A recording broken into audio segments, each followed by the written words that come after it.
Assalamualaikum warahmatullahi wabarakatuh. Kisah pengalaman seorang penggali kubur yang sering bertemu sosok mistis, bahkan sampai mengikutinya sampai di rumah. Sebut saja namanya Pak Jupri. Kehidupan rumah tangga yang serba kekurangan membuat Pak Jupri menjadi sosok yang rela kerja apa saja asalkan halal dan bisa memenuhi kebutuhan keluarganya. Pekerjaan Pak Jupri sebelumnya adalah tukang ojek yang siap mengantarkan orang kemana saja. Tapi, di saat hari sial tiba, motor Pak Jupri rusak karena usia motor yang sudah dibilang tua. Profesi tukang ojek pun berhenti dan dia bingung mencari kerja apa lagi.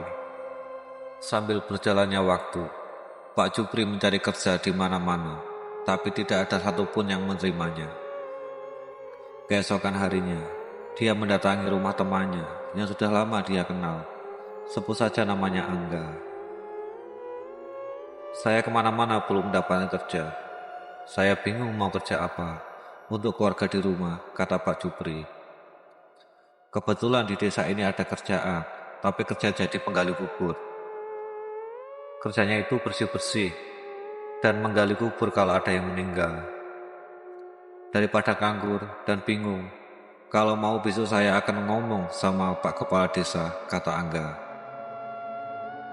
Ya, saya mau, yang penting halal. Tolong bilang ke Kepala Desa, kata Pak Jupri. Keesokan harinya, Angga mendatangi rumah Pak Jupri dan memberitahu bahwa Pak Jupri sudah diterima dan boleh kerja. Pak Jupri pun senang mendengar kabar dari Angga. Hari demi hari, Pak Jupri menjalani kerjaannya dengan semangat. Di saat Pak Jupri membersihkan makam, dia didatangi seseorang dan memberitahunya kalau ada warga yang meninggal. Pak Jupri pun mulai menyiapkan cangkulnya dan mulai menggali tanah untuk menyiapkan pemakaman orang yang meninggal itu. Proses pemakaman pun selesai dan Pak Jupri diberi uang bentuk rasa terima kasih dari keluarga yang meninggal itu. Dengan rasa bahagia dan rasa lelah, dia pulang ke rumah untuk beristirahat. Sekitar jam 11 malam, Pak Jupri dikagetkan dengan suara ketukan pintu yang tidak tahu itu siapa. Istri Pak Jupri tidak mendengarnya dan masih terlelap tidur. Dia pun membuka pintu dan tidak ada siapa-siapa di depan pintu. Dia melanjutkan untuk istirahat lagi. Dan suara ketukan pintu itu tiba-tiba terdengar lagi di telinga Pak Jupri.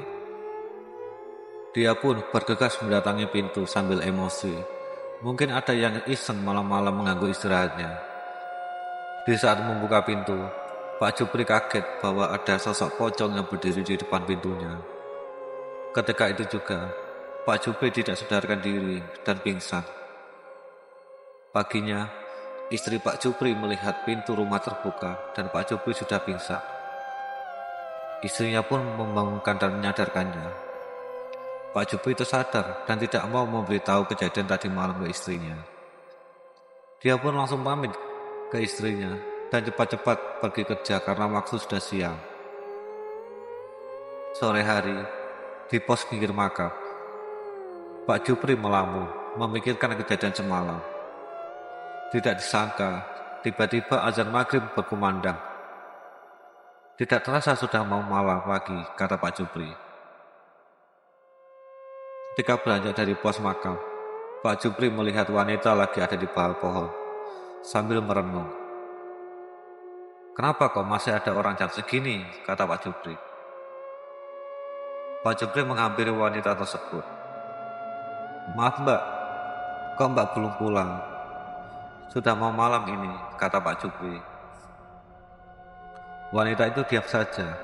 Lalu, wanita itu memperlihatkan wajah pucatnya. Lama-kelamaan, wajah pucatnya tersebut berubah menjadi wajah yang menakutkan. Sontak, Pak Jupri pun lari ketika melihat itu. Entah apa di pikiran Pak Jupri waktu itu. Ketika lari, dia tidak sengaja terjatuh karena ada sesuatu yang mengenai kakinya. Ternyata, yang membuatnya terjatuh adalah sosok pocong yang tertidur di tengah jalan. Pak Jupri sambil mengucap istighfar, dan keringat dingin bercucuran di sekujur tubuhnya, dan lanjut langsung berlari. Sampai di depan rumah, Pak Jupri buru-buru masuk dan tidur tanpa mengucap satu kata pun ke istrinya. Besoknya, Pak Jupri menceritakan semua kejadian yang dialaminya ke istrinya, lalu memutuskan untuk berhenti kerja karena trauma sering dihantui sosok makhluk gaib. Istrinya menolak akan keputusan Pak Jupri dan menyuruh Pak Jupri sabar dan lebih mendekatkan diri ke Allah agar lebih tenang.